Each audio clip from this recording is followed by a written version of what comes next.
Eu sou psicóloga de crianças e adolescentes.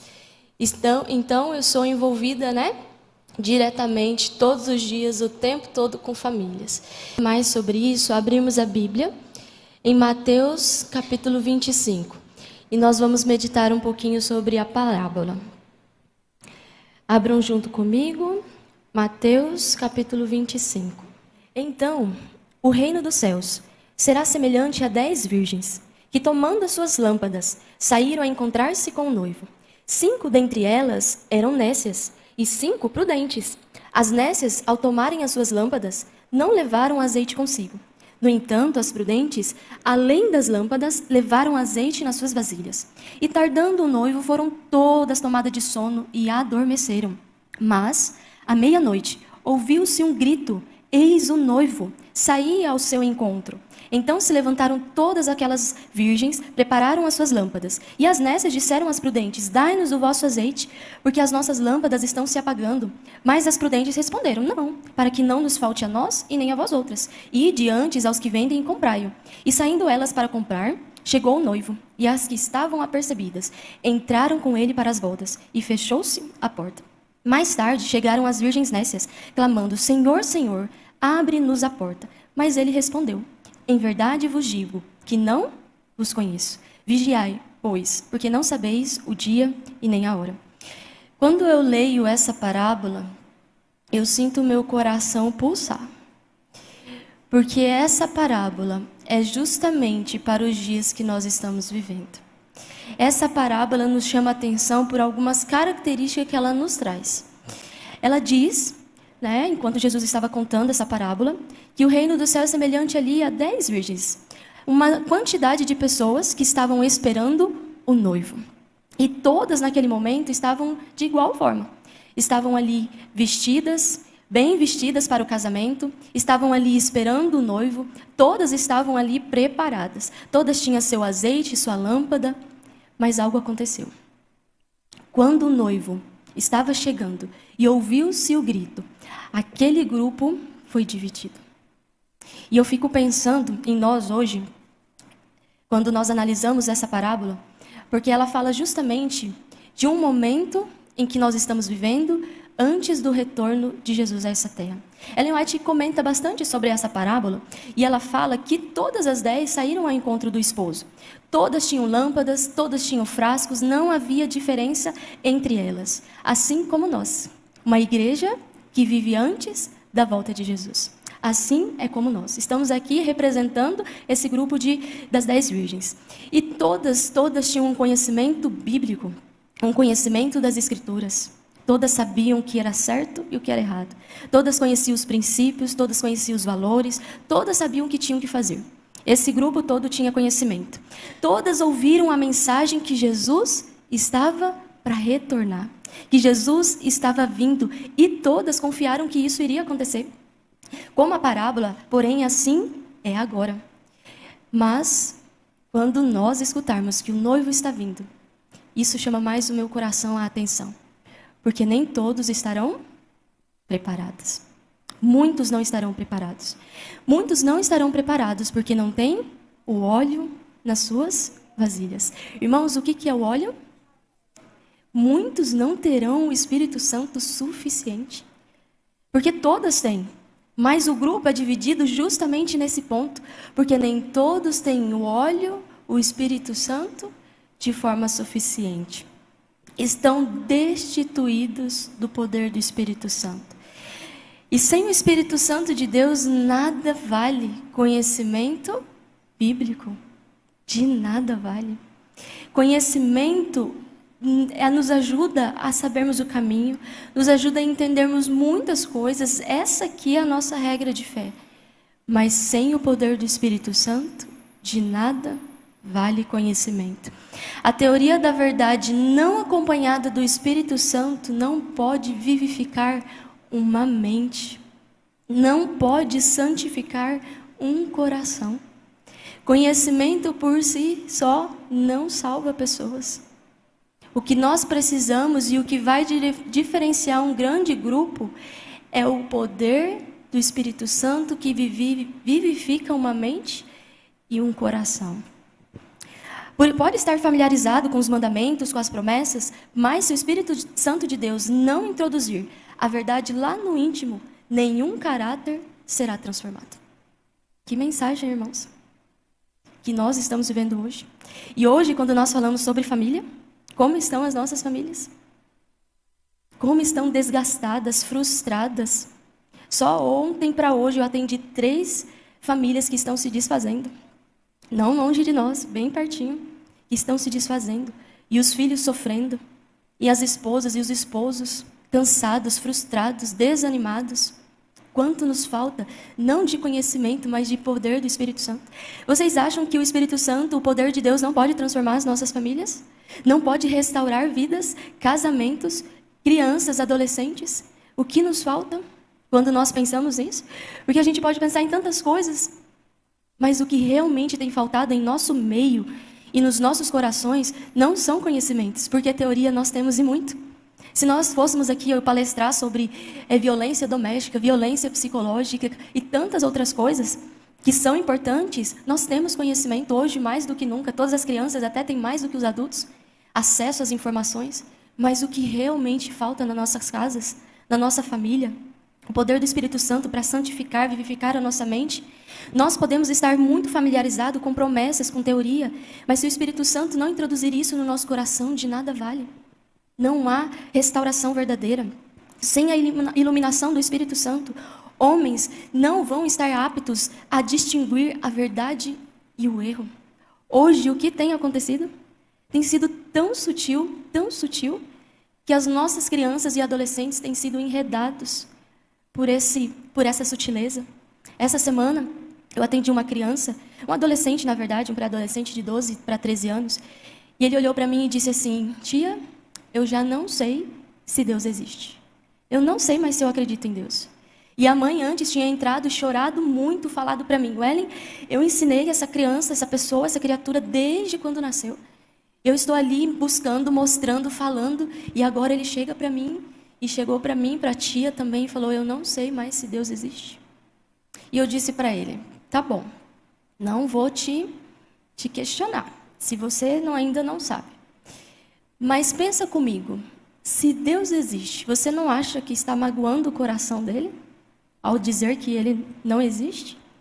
E ele parou assim para pensar e falou assim: é verdade, tia. E a mãe dele tirou o celular dele por algumas semanas e ele pegou, depois de algum tempo sem o celular, e muitos pais têm feito isso, e eu tenho aplaudido os pais que têm feito isso, viu? Como as crianças e até os adultos hoje estão tão familiarizados com as informações, estão ali vidrados em tudo e não conseguem pensar, não conseguem raciocinar, não conseguem ouvir a voz do Espírito Santo. De tanta informação, e informação ruim, não é informação boa. É tanta informação ruim, tantas ideias que são colocadas sobre eles. E eles ficam sem celular. Uma mãe fez isso com uma adolescente de 14 anos. E ela chegou para mim e disse assim: tia, não conta para minha mãe. Vou contar só para você, não vou contar para ela. Mas eu gostei de ficar sem o celular. Eu falei: é mesmo? Por quê? Tia, eu fiz mais coisas, fiquei mais criativa, treinei o meu piano, fui praticar esportes, e quando eu estava lá com o celular dia e noite, eu não tinha vontade de fazer nada. E sabe, tia, que quando eu olhava lá o TikTok, o Instagram, quando eu via alguém falando sobre ansiedade, eu nem tinha ansiedade, mas parecia que eu tinha. Adolescentes se identificam o tempo todo. E por eles se identificarem com as informações, eles acabam trazendo aquilo para eles. Eu estou vendo, então isso faz parte de mim também. Então, olha só como nós estamos sofrendo psicologicamente, nossa família, nossos adolescentes, por muitas coisas que nós, como responsáveis, podemos fazer. Então, como uma família consegue estar bem estruturada, sem o poder do Espírito Santo para guiar, para direcionar, para dar sabedoria aos pais? Hoje, o que mais os pais fazem é: o que eu faço, Ellen? Como eu lido com isso? Como eu organizo isso? O que eu digo para os meus filhos? A classe representada pelas virgens loucas não são pessoas hipócritas. Não são pessoas hipócritas. São pessoas que têm consideração pela verdade, advogam sobre ela, são atraídos aos que creem na verdade, mas não se entregaram à obra do Espírito Santo. Não permitiram que o Espírito Santo tivesse uma obra tão íntima e profunda em seu coração. Não caíram sobre a rocha que é Cristo Jesus e não permitiram que a sua velha natureza fosse totalmente quebrada. É uma classe também comparada com aqueles ouvintes do Pedregal, que a mensagem foi lá, mas endureceram o seu coração. Endureceram o seu coração para não serem entregues totalmente ao poder do Espírito Santo. Eles sabem da palavra, mas não assimilam totalmente os seus princípios. Sua influência não permanece neles. O Espírito Santo de Deus trabalha de acordo com o seu desejo e com o seu consentimento. Se você não deseja e se você não permite, o Espírito Santo de Deus continua trabalhando, mas de forma limitada. Nossas famílias precisam ou não do poder do Espírito Santo? Quando os nossos filhos, quando os adolescentes, as crianças estão lá, diante das armadilhas, diante da escola, com tantas coisas, com tantas informações, quem é que vai ajudá-los lá? Se não é nós, avós, tios, irmãos, de joelhos, buscando o poder do Espírito Santo? Não somos mais nós, muitas vezes, que temos influência sobre eles? Nós precisamos do poder do Espírito Santo para que ele haja diferente, muitas vezes, do que nós não conseguimos fazer. Nós somos limitados. Não conhecem a Deus, não estudaram o seu caráter, não tiveram comunhão com ele. As virgens loucas se contentaram por uma obra superficial. Quantos de nós viemos à igreja, buscamos, estudamos, conhecemos, mas muitas vezes nos contentamos com uma obra superficial? Quantas vezes e quanta nossa família sofre porque não oramos juntos, não fazemos culto juntos? Nossos filhos, nós saímos de casa sem essa proteção. Quando eu era adolescente, criança, porque nasci na igreja adventista, eu escutava falar muito dos cultos familiares. Hoje vocês escutam? Não tanto quanto antes, né? Antes isso era muito forte, hoje não mais.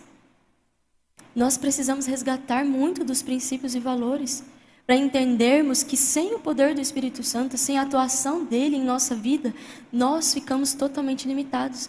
Não temos força nem condições para alcançar aquilo que só Deus pode fazer. De restauração, de mudança, de transformação. O apóstolo Paulo assinala que essa será a característica especial dos que vivem justamente antes da segunda vinda de Cristo. Vão vir dias trabalhosos, muito difíceis, muito turbulentos. Às vezes é difícil achar quem está bem, quem está com uma boa saúde mental, não é verdade? Aqui tem uma pessoa ansiosa, aqui tem uma pessoa triste, aqui tem uma pessoa que está com problemas na família, aqui tem uma criança ou adolescente que está buscando cada vez mais cedo psiquiatras, psicólogos. Estamos vivendo tempos difíceis. E nada de teoria adianta se nós não dobrarmos o nosso joelho diante do nosso Deus e deixar Ele ter o controle de tudo na nossa vida. Por que eu coloquei esse tema que vocês viram? Não sou boa com temas. Quando me pedem títulos, eu não sei muito bem qual título dar. Mas hoje eu coloquei Jesus no controle. No ano passado, eu passei por uma experiência que me ajudou muito a entender o quanto Jesus quer ter o controle da nossa vida.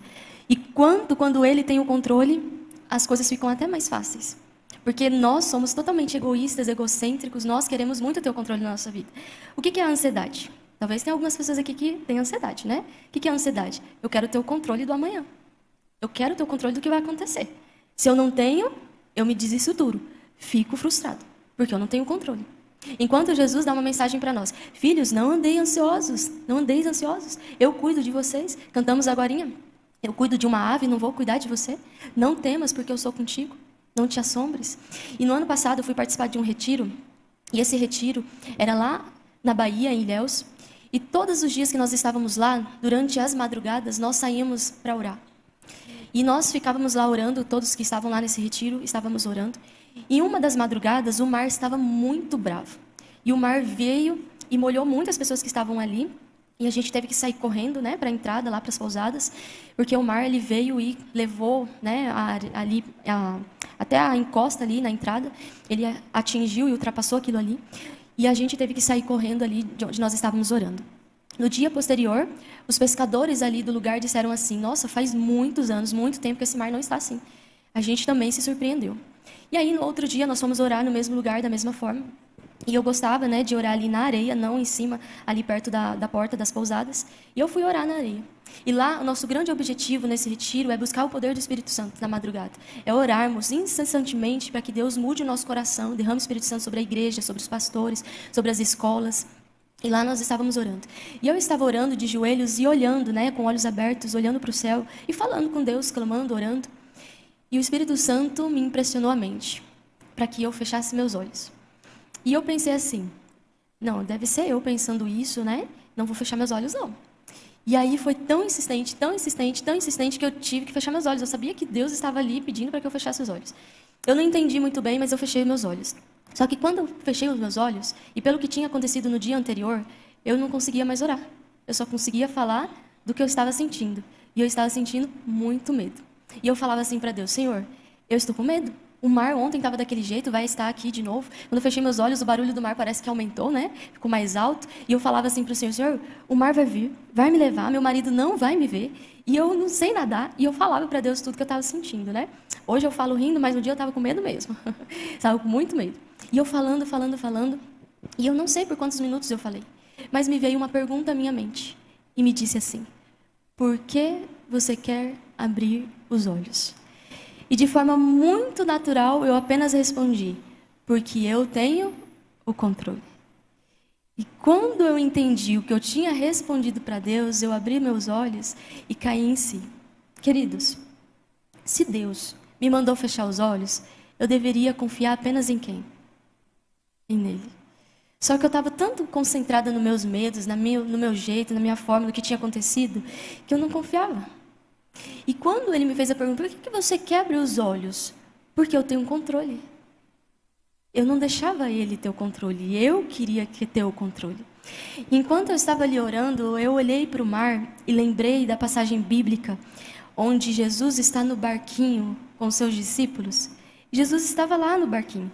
E os seus discípulos, na tempestade, totalmente desesperados, nervosos, e olhavam para Jesus ali, né? E eles desesperados. E Jesus me fez entender o seguinte: filha, eu sempre estive no seu barquinho, mas muitas vezes você fica desesperada. Você quer ir para a direita, mas eu queria que você fosse para a esquerda. Você não me deixa ter o controle do seu barquinho. Quando eu entendi isso, aí que eu orei mesmo. E chorei muito, e orei e clamei mais ainda por ter entendido a mensagem de Deus para mim. Sabe, querido, nós estamos vivendo a realidade dessa parábola. Nós queremos ter o controle. Nossas famílias, nossos pais, nossos esposos, maridos, nós queremos ter o controle sobre todas as coisas. E nós temos dificuldade de deixar Deus ter o controle da nossa vida. E enquanto não entendermos isso, nós vamos cansar, se frustrar, desanimar, viver ansiosos, tristes, estressados por não saber confiar em Deus, por não saber entregar, por não saber deixar Ele ter o controle de tudo e não eu. Eu não salvo pessoas. Eu não salvo nem a mim mesmo. O que eu e você podemos fazer por nós? Nada. Somos pobres, cegos e nus. Essa é a nossa condição. Por isso eu convido vocês a entregarem as suas vidas, mas não de palavra e nem de teoria, mas de fato. Porque Deus, Ele tem desejo em salvar as pessoas que estão ao nosso redor. Em salvar as pessoas que estão sofrendo. Gente, tem muita pessoa sofrendo. Alguém comentou isso aqui, a professora, né? Que deu aqui o testemunho. Nossa, quem trabalha em escola sabe. Eu também sou psicóloga de escola.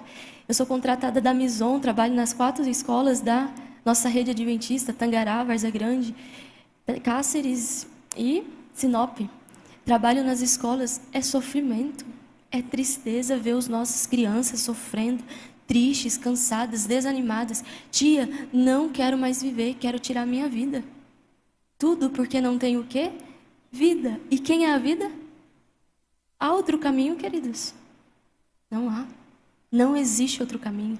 Este é o caminho. E se nós, como igreja, não tivermos reavivados com o poder do Espírito Santo, que é a nossa maior necessidade, famílias vão continuar sendo destruídas, muitas vezes a nossa e quem está por perto, porque não conseguimos nem transmitir o poder de Deus para outras pessoas.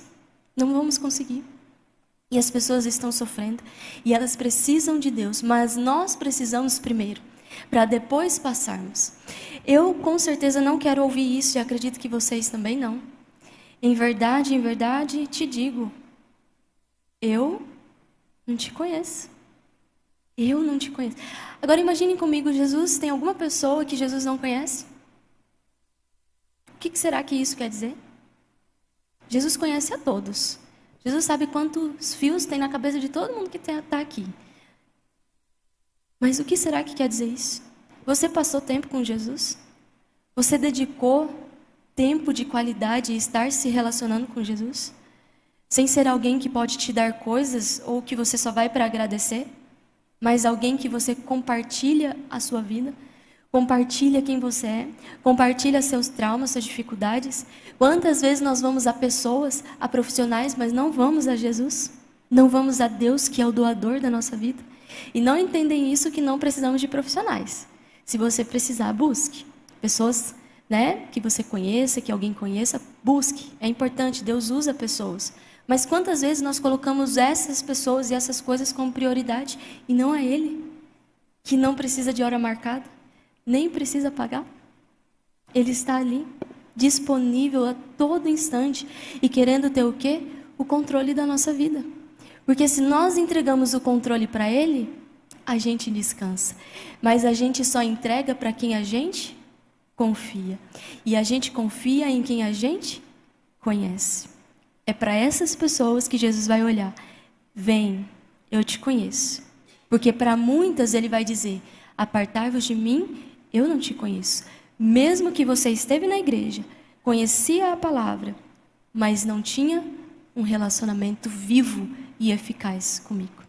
Famílias, eu convido vocês a se prostrarem diante de Deus, como nunca antes, mais do que antes de qualquer tempo aí que nós já falamos. Por tudo que está acontecendo, vamos nos consagrar a Deus. De fato, de verdade, com uma fé viva.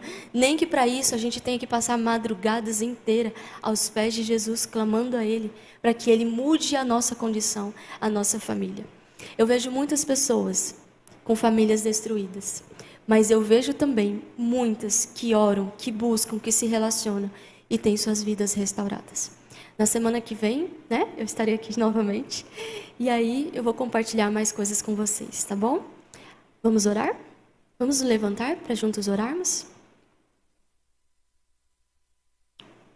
Oremos. Pai querido, com certeza o Senhor está neste lugar, porque aqui é a tua casa. E o Senhor nos moveu a estarmos aqui e a compreendermos, Pai, que o Senhor é quem quer ter o controle da nossa vida. O Senhor sabe quem está aqui, quem está ouvindo, quais são os problemas, as dificuldades enfrentadas. Quantas vezes, Senhor, sofremos sozinhos, com dificuldade de entregar tudo ao Senhor, mas o Senhor é dono do nosso barquinho, o Senhor está conosco, o Senhor nunca nos deixou desamparados, mesmo que a gente sinta isso, mas nós temos dificuldade, o Senhor sabe, por isso precisamos mais do que nunca do poder do Teu Santo Espírito. Talvez, Senhor, mais do que teorias, mais do que muitos conhecimentos, precisamos da prática do poder do Teu Santo Espírito em nossa vida, para vermos mudanças de defeitos de caráter, de transformação, de restauração, que tanto precisamos ver em nossa igreja, em nossas famílias, que precisam ser restauradas por Ti. Não temos força para isso. Não somos nada sem a pessoa do Senhor Jesus. Nos ensine a termos um relacionamento vivo e eficaz com o Senhor Jesus. Um relacionamento profundo, Senhor, a qual Ele tem o poder de transformar a nossa vida. Cuide de nós, Pai, como o Senhor sabe muito bem cuidar. O Senhor é muito bondoso e carinhoso e nós te agradecemos por isso. Salve-nos de nós mesmos. Nos reavive para o Teu reino. Por Jesus. Amém.